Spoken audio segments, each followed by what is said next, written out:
mubin. Allah tahu di mana makhluk itu berada dan Allah juga tahu di mana tempat penyimpanan rezeki itu. Sesungguhnya rezeki itu telah tercatat di Lauhul Mahfuz. Jadi kalau sudah dijamin, kenapa harus sibuk lagi kita mikirkan dunia ini? Orang yang nganggur sama orang yang bekerja, kedua-duanya dijamin tidak rezekinya. Dijamin. Ada sini yang pengangguran? Masih hidup? Masih hidup. Masih makan? Masih makan. Masih berpakaian? Berpakaian. Allah cukupi, kalau masalah kebutuhan dicukupi oleh. Cuman yang belum kita dapatkan itu keinginan kita. Pengen punya rumah, punya mobil mewah, nah itu belum. Bukan tanggung jawab Allah itu. Yang Allah jamin itu adalah apa yang menjadi kebutuhan kamu. Nah, kenapa keinginan kita itu tidak direalisasikan oleh Allah? Allah tahu niat dan tujuan kita. Ya Allah, karuniakanlah aku nih mobil bagus. Mulutnya yang ini ngomong, supaya aku pacak nyeneng ke anak bini, datangi majelis taklim. Tapi hati kecilnya beda, nak nyari bini baru. Allah tahu niat kita itu, Pak. Allah tuh tahu apa yang terpasang di hati kita, tujuan dan niat kita. Makanya tidak diijabah oleh Allah. Kalaupun diijabah itu namanya istidraj.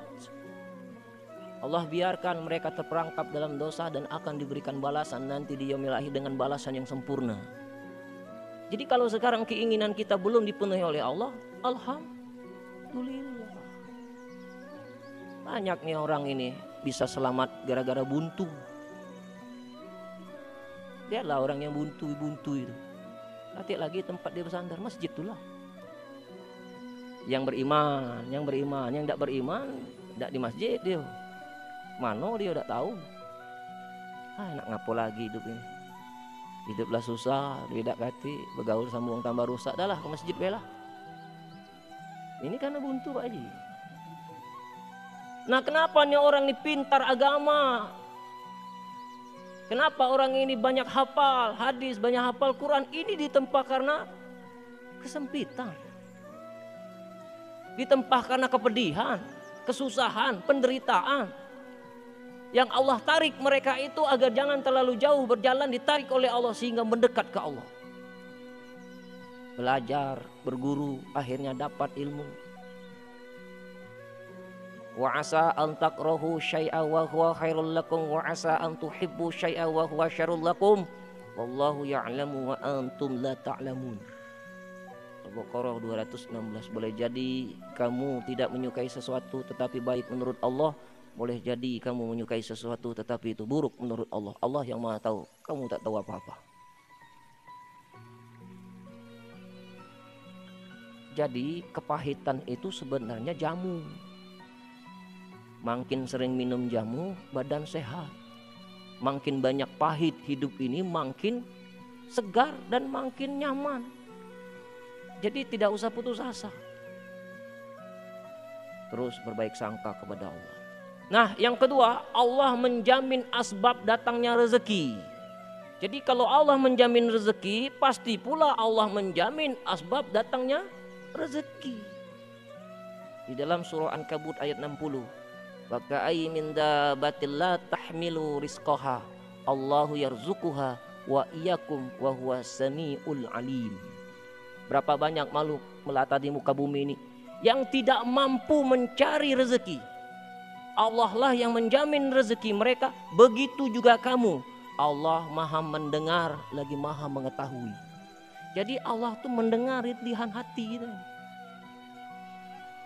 Burung yang patah sayap, yang tidak bisa terbang karena sayapnya patah, Allah turunkan burung-burung yang punya sayap. Allah antarkan rezeki itu kepada burung yang tak punya sayap. Ini Allah yang bergerak, Allah yang berperan, bukan burung. Burung tidak punya akal. Berapa banyak orang yang lumpuh, stroke, yang tidak mampu mencari rezeki. Allah turunkan rezeki bagi mereka. Digerakkan hati orang-orang yang banyak harta itu. Diperlihatkan oleh Allah mata-mata orang kaya itu kepadanya. Terlihat dan digerakkan oleh Allah, bantu dia.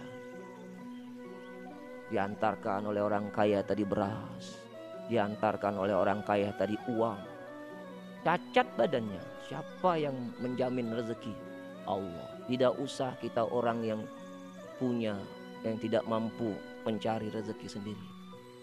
Orang kafir pun Allah juga menjamin asbab datangnya rezeki. Bahkan pemaksiat pun dijamin rezekinya, begitu juga asbab datang rezeki.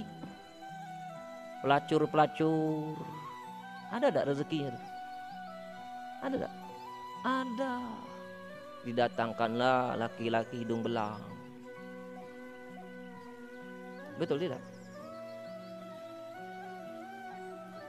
Siapa yang memberikan asbab datangnya rezeki? Allah, harus yakin Allah. Cuman rezeki tidak diridhoi.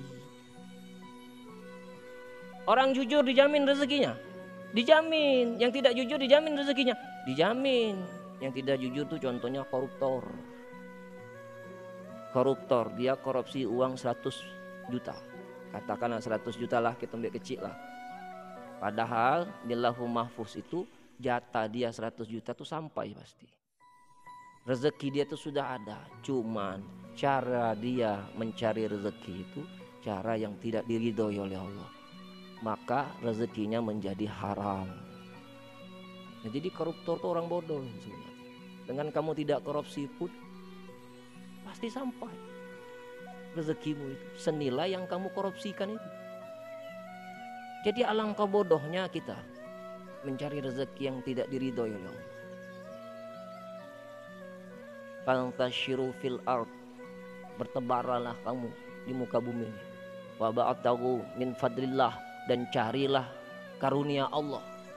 Waskurullaha katsira la'allakum tuflihun, dan banyak mengingat Allah agar engkau beruntung.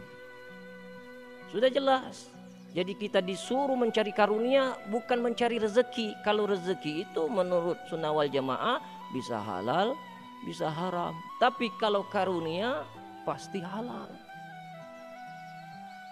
Nah, jadi dijamin oleh Allah asbab datangnya rezeki. Yang ketiga, Allah menjamin tidak akan mati sebelum rezeki kita habis. La yamutu hatta yastakmila rizqah. Kata Nabi, tidak akan mati sebelum rezekimu habis. Selagi kita masih hidup, rezeki itu tidak akan habis. Jadi tidak usah khawatir. Kalau seandainya air putih ini yang di dalam gelas ini adalah rezeki terakhir saya, kalau saya minum ini mati saya. Atau bapak-bapak, sekarang ini ada air di depan kita masing-masing. Kalau ini rezeki bapak-bapak yang terakhir, setelah minum ini pasti mati. Percaya tidak? Makanya kalau minum, kalau makan tuh berdoa. Biar apa yang kita makan tuh berkah dan bisa mengantarkan kita husnul khotimah. Nah, yang beruntung itu di depannya ada Katik Banyu. Nah, bapak ini Katik Banyu. Duh. Nah, hati-hati. Jadi selagi kita masih hidup, tidak akan mati sebelum rezeki kita habis. Jadi kalau kita sudah minum keluar, makan keluar, nah itu tanda. Berarti rezeki sudah masuk lagi ke diri kita. Nah, siap-siap. Karena kita akan menyambut kematian kita. Yang keberapa tuh, Pak? Yang ketiga, sekarang yang keempat. Apa yang menjadi jatah? Allah akan menjamin apa yang menjadi jatah pasti akan sampai kepadamu. Kalau memang kita itu dapat rezeki mobil, pasti mobil itu dapat ke kamu.